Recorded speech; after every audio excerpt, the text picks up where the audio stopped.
Bom, pessoal, no vídeo de hoje eu vou falar sobre a projeção de reajuste do piso salarial nacional do magistério. Eu andei dando uma pesquisada aí, eu fui ver uma coisa, acabei entrando e vai dar para fazer um vídeo até que um pouco longo, mas eu vou tentar ser breve, tá bom, pessoal? Coisa que eu não consigo, já vou te avisando de antemão.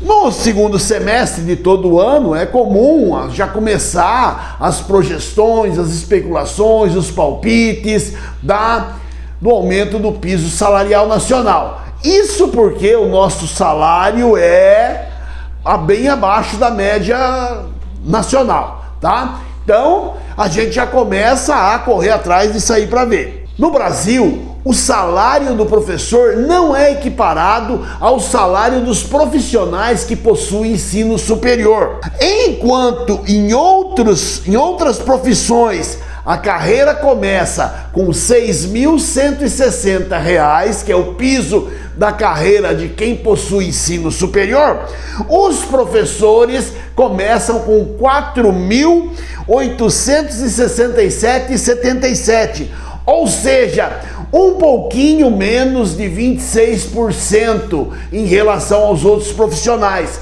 Só que essa é a meta 17 do Plano Nacional de Educação.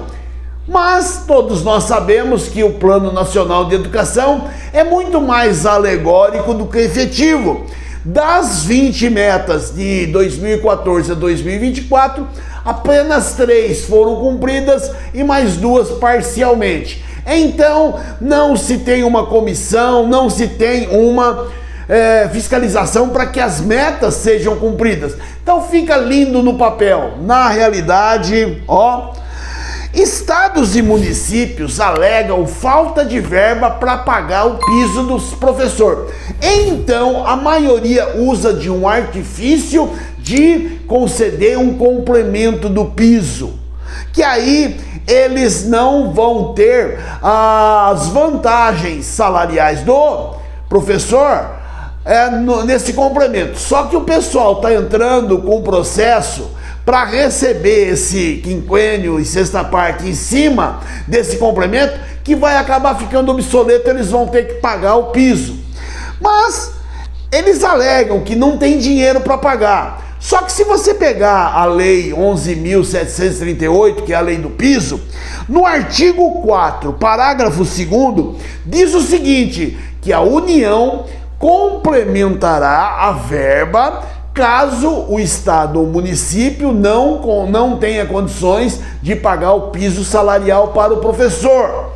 O que pega neles aí é o artigo 1º. O artigo 1º diz o seguinte, que o Estado ou município tem que justificar a necessidade ou a incapacidade para pagar.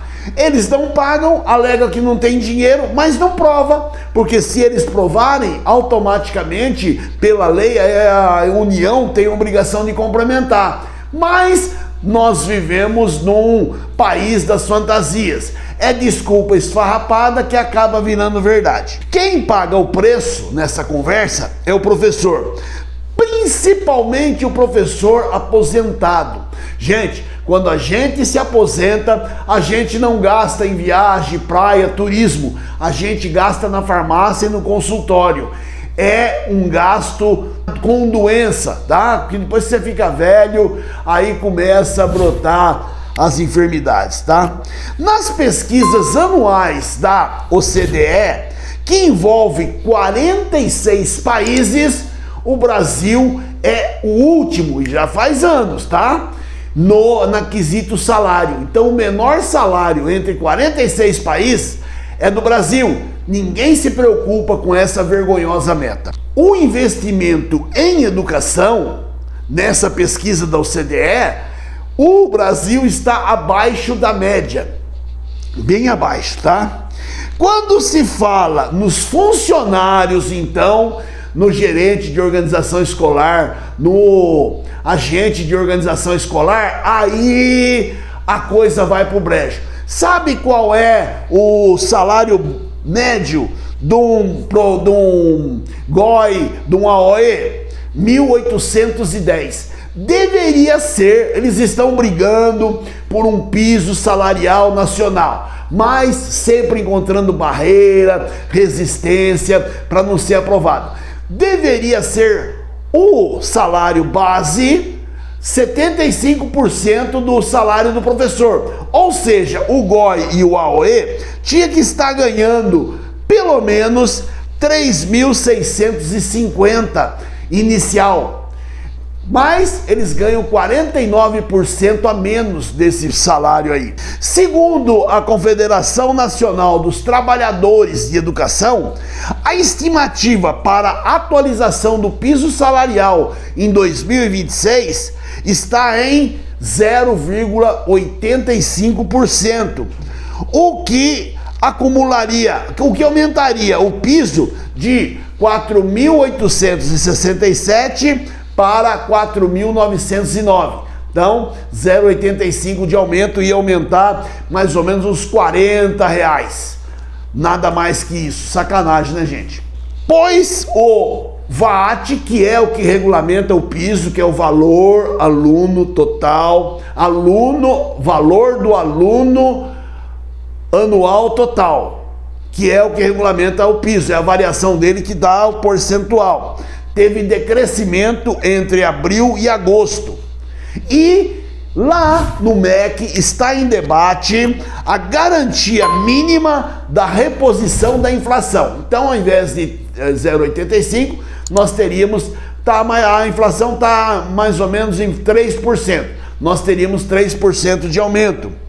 Se o MEC não fechar a questão nessa resolução, a categoria está ameaçada pela PL 3.776 de 2008, que a Confederação Nacional dos Municípios quer vincular o aumento do piso ao INPC do IBGE. Ou seja, a gente não teria a garantia de ganho real, só teria correção do salário. Então, o MEC tem que se apressar em aprovar essa resolução, porque senão essa PL pega a gente pro pé e aí a gente tá frito, beleza?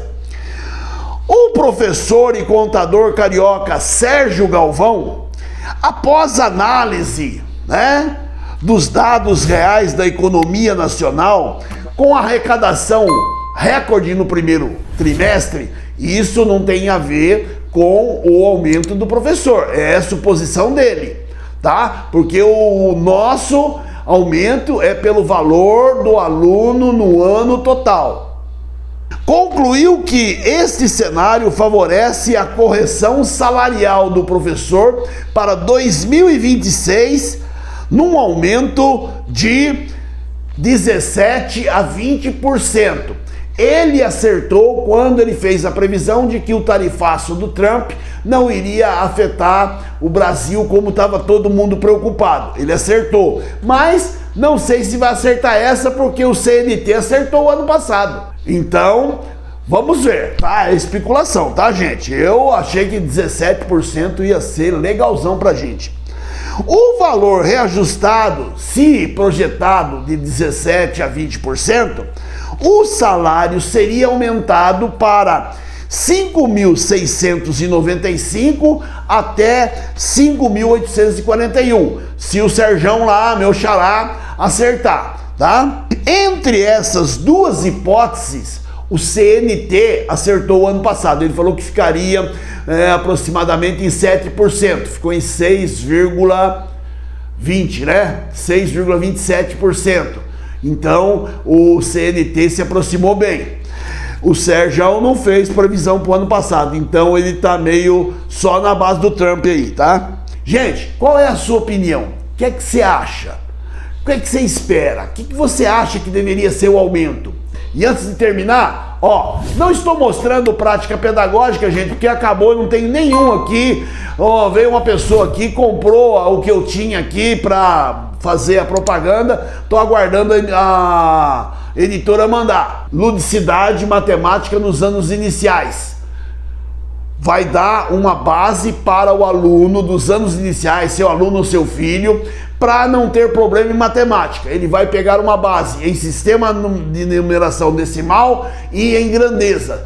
Então, a parte aritmética e geométrica da matemática, ele vai estar calçado. Beleza, pessoal? O vídeo de hoje é esse. Até o próximo.